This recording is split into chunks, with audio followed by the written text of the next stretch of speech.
protect us. I didn't think it was necessary. If the gunmen had been after us, they wouldn't have driven off and left us alive. I kept thinking. 2 men had been in the car that attacked us. There had been 3 men involved in the earlier Fort Bragg and West Point killings. I couldn't get the fact out of my head either. 3, not 2. Finally, I called Jamila and shared with her everything that had happened.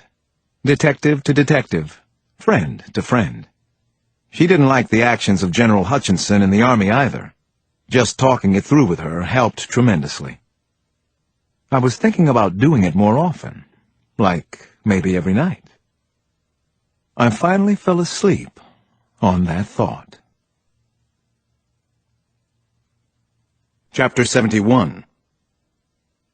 The following morning, the New York papers were filled with a story about the murder of 4 call girls, a madam, and a bouncer on the East Side.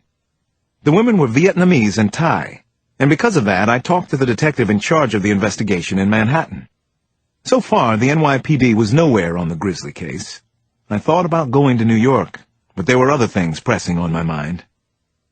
There was an important lead I hadn't even begun to satisfactorily check out. Foot Soldier. Who the hell was he? Or she? And why had Foot Soldier contacted me by email? What was the mystery person trying to tell me?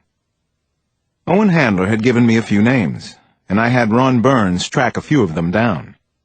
The most interesting to me was Tran Van Lo, a former ARVN scout who was now living in the United States.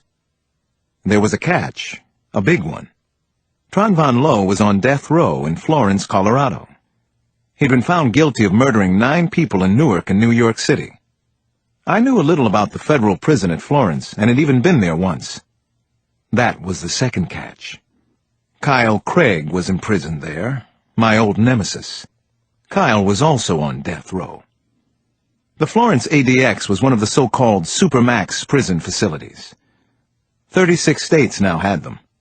Death row was located in the Security Housing Unit, a kind of prison within a prison. It turned out to be a bland, sand-colored building with extraordinarily heavy security inside and out. That was comforting, since Kyle Craig was being held inside, and Kyle had nothing but disdain for prison security. 2 heavily armed guards accompanied me to death row. As we walked down the otherwise empty, fluorescent-lit hallways, I heard none of the usual chaotic noise of a prison. My mind was somewhere else, anyway. I had arrived in Colorado about noon. Everything was running smoothly on the home front, and hopefully I'd be back in D.C. that night. Nana wasn't missing any opportunities, though. Before I left the house, she sat me down and told me one of her story parables. She called it The Story of the 1,000 Marbles. I heard this on NPR, Alex. It's a true story, and I'm passing it along to you for what it's worth. Seems there was this man who lived in Southern California, around San Diego, I believe it was. He had a family, nice family, and he worked very hard, long hours, lots of weekends. Sound familiar? Probably familiar to a lot of people, I said. Men and women. Go ahead, though, Nana. This hard-working man with the extraordinarily nice family living outside San Diego. What happened to him? Well, anyway, this man had a kindly grandfather who adored both him and his family. He'd noticed that his grandson was working too hard, and he was the one who told him about the marbles. He told it this way. He said that the average lifespan for men was around 75 years.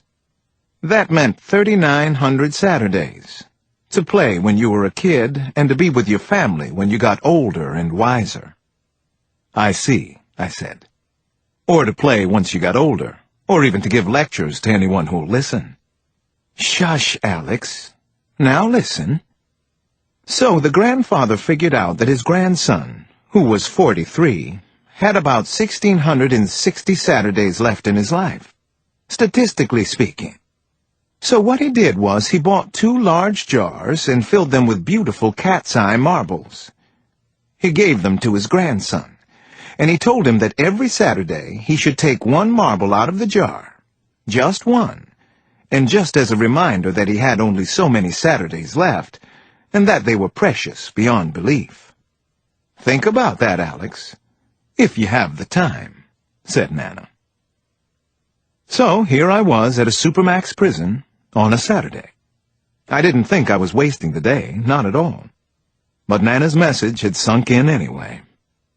This was my last murder case. It had to be. This was the end of the road for Detective Alex Cross. I focused my mind on the baffling case as I walked toward the cell of Tron Van Lowe. He would make my trip worth at least one marble. Or so I had to hope. Chapter 72. Tron Van Lowe was 54 years old, and he informed me that he spoke Vietnamese, French, and English fluently.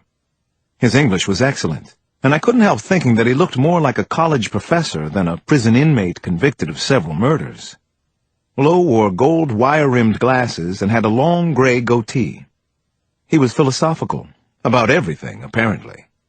But was he foot soldier? "Nominally, I am a Buddhist," he said, as he sat in a cell that was only 7 by 12 feet. A bed, a stool, and a fixed writing shelf filled more than half of the space. The fixtures were all made of poured concrete, so they couldn't be moved or disassembled by the inmates. "I will give you some history, the backstory." I nodded. That would be a good place to start. My birthplace is Son Trac village in the Quang Binh province, just north of what was the DMZ. This is one of the country's poorest provinces, but they are all relatively poor. I started working in my family's rice fields at 5. Everyone was always hungry, even though we grew food. We had one real meal a day, usually yams or cassava. Ironically, our rice was handed over to the landlord. All loyalty was to the family, including ancestors, a plot of land, and the village. Nationalism was non-existent, a Western notion imported by Ho Chi Minh. My family moved south in 1963, and I enlisted in the army. The alternative was starvation, and besides I had been brought up to hate the communists. I proved to be an excellent scout and was recommended to McVie Recondo School run by U.S. Army Special Forces. This was my initial encounter with Americans. I liked them at first. What happened to change that? I asked Lowe.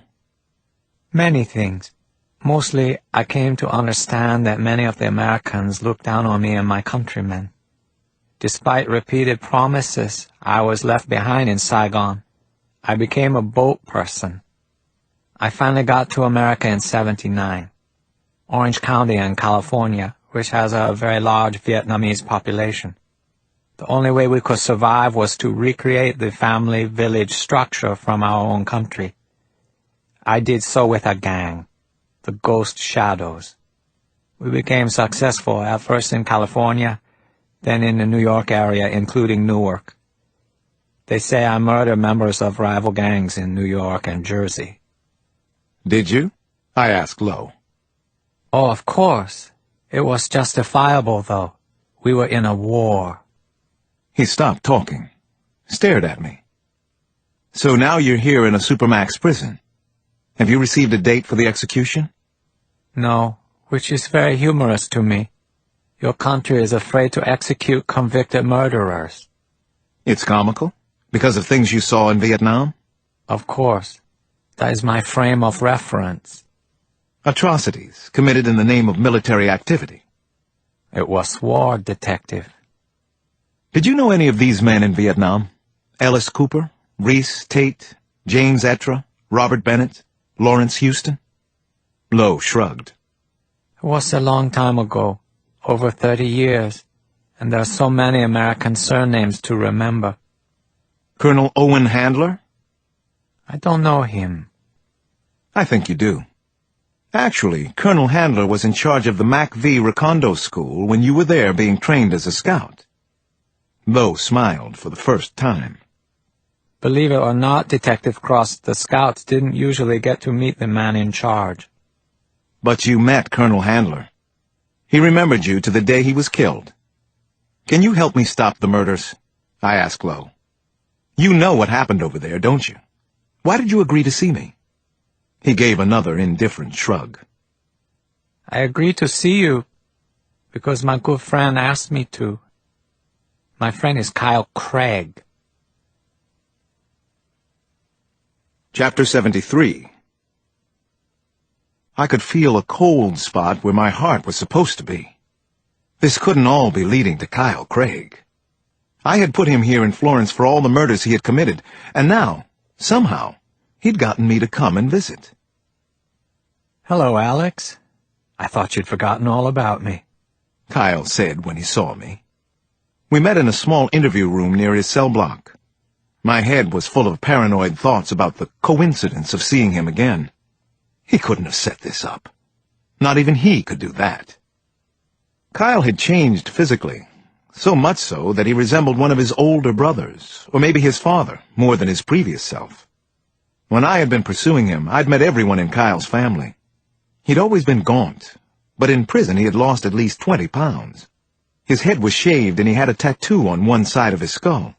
It was part dragon, part snake. He actually looked like a killer now. Sit down, Alex. I missed you even more than I thought I would. Sit, please. Let's talk the talk. Catch up with the catch-up. I'll stand, thanks. I'm not here to make small talk, Kyle. What do you know about these murders? They've all been solved by the police or the army, Alex. The guilty have been charged and, in some cases, executed. Just as I will be eventually. Why waste your time on them? I'm 100 times more interesting. You should be studying me. His words were delivered in a low-key manner, but they went through me like a powerful electric current. Was Kyle the missing goddamn connection? He couldn't be behind the murders. They had started long before he'd been arrested. But did that really matter? So you don't know anything that can help me? Then I'm leaving. Have a nice life. Kyle raised a hand. I'd like to help, Alex. I mean that sincerely. Just like the old days. I miss it. The chase. What if I could help? If you can, then do it, Kyle. Do it right now. We'll see where it goes from there. Kyle leaned back in his chair. Finally, he smiled. Or maybe he was laughing at me? Well, since you didn't ask, it's better here in prison than I could have hoped. Believe it or not, I'm a minor celebrity. And not just among my peers. Even the kick-ass guards cater to my wishes. I have lots of visitors. I'm writing a book, Alex. And of course I'm figuring out some way to get out of here. Trust me, I will someday. It's just a matter of time. It almost happened a month ago. This close. I would have come to visit, of course. You and Nana and those sweet children. Does Lo know anything? Oh, absolutely. He's very well read, speaks 3 languages fluently. I like Lou very much. We're dear friends. I also like Ted Kaczynski, Yu Kitamura, the Japanese terrorist, and Ramon Mata, formerly with the Medellin cartel. Interesting inmates, fascinating lives, though more conservative than I would have expected. Not Ted, but the others. I'd had enough. Of Kyle Craig, Lo, Florence. I'm going, I said. I started to walk away. You'll be back. Or maybe I'll come and visit you next time. At any rate, best of luck with your fascinating murder case. I turned back. You'll be in here for the rest of your life. Not too long, I hope. Kyle Craig laughed heartily in his cell. More than ever, he gave me the creeps.